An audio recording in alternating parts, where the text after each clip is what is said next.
90% అంగవైకల్యం కలిగిన 10వ వ్యక్తికి Waqf board chairman Abdul Aziz laptop ను బహుకరించారు. తన కార్యాలయంలో మైనార్టీ మంత్రి ఫరూక్ సమక్షంలో ఈ ల్యాప్టాప్ ఇచ్చారు. 90% అంగవైకల్యం కలిగిన ల్యాప్టాప్ లాంటి పరికరాలు ఉంటే ఎంత శిఖరాలనైనా అధిరోగించవచ్చని అబ్దుల్ అజీజ్ ఆకాంక్షించారు. ఈ ల్యాప్టాప్ను 90% వికలాంగత కలిగిన సుహేల్ అనే విద్యార్థికి బహుకరించారు.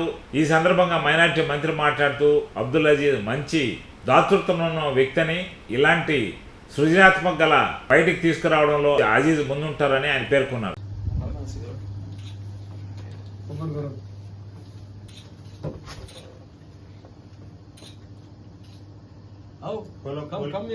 Inspiration. Sir, how sir?